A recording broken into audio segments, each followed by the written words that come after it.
शासकीय उचित मूल्य दुकान ई पोस्ट मशीन का सर्वर काम नहीं करने से हितग्राहियों का गुस्सा फूटा। सोसाइटी संचालक बेबस नगर पालिका अध्यक्ष उपाध्यक्ष ने समस्या का ज्ञापन डिप्टी कलेक्टर विवेक चंद्रा को ज्ञापन सौंपा।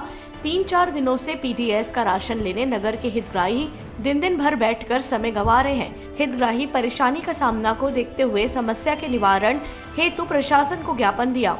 स्थल पर डिप्टी कलेक्टर विवेक चंद्रा को प्रॉब्लम चक्कर से 2 दिन से थी, मतलब आज 1 तारीख से लेकर 10 तारीख तक हो गया। सर्वर डाउन है, राशन वितरण नहीं कर पा रहा हूँ और पब्लिक ना गाली गलौज करने आ रहे हैं कि पहले मिल रहा था उस टाइप का मिलना चाहिए बोल रहे हैं। वार्ड नंबर 2 का पीडीएस है।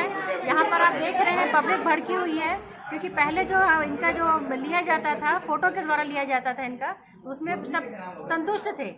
पहले जो इनका रजिस्टर में मेंटेन होता था उसका फोटो वाला हुआ वहाँ तक ठीक था। उसके बाद जब हमारे केंद्र सरकार के द्वारा जब से डिजिटल मशीन किया गया है तो हर समय सर्वर डाउन होने के कारण, सर्वर जब डाउन होता है तो जो हमारी पब्लिक है, जो बड़े बुजुर्ग उसमें आए बैठे हुए महिलाएं बुजुर्ग हैं, अपना काम रोजी छोड़ करके यहाँ आए रहते हैं सुबह से, और अभी 12, साढ़े 12, 1 बजे का टाइम हो गया है। अभी आप देख रहे हैं और इनको अभी वापस जाना पड़ेगा। केवल इसका एक ही कारण है, सर्वर नहीं चल रहा है। इसका कंप्लेंट हम अपनी विधायक मैडम से कर चुके हैं, तो मैडम के हम लेटर दूंगी मैं मैडम को, और मैडम के द्वारा भी उसको भेजा जाएगा।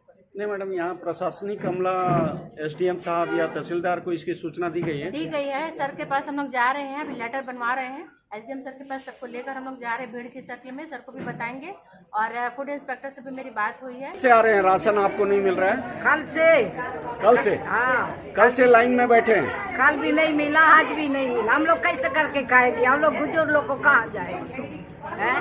सोसाइटी संचालक क्या बोल रहा है कि नहीं दूंगा आपको? नहीं देगा बोलता है, वो तो रिटवा नहीं है, वो कैसे करके दे देगा हम लोग को? आपका नाम? लक्ष्मी तेलम। कहाँ से हैं आप? अंदर ही। अच्छा।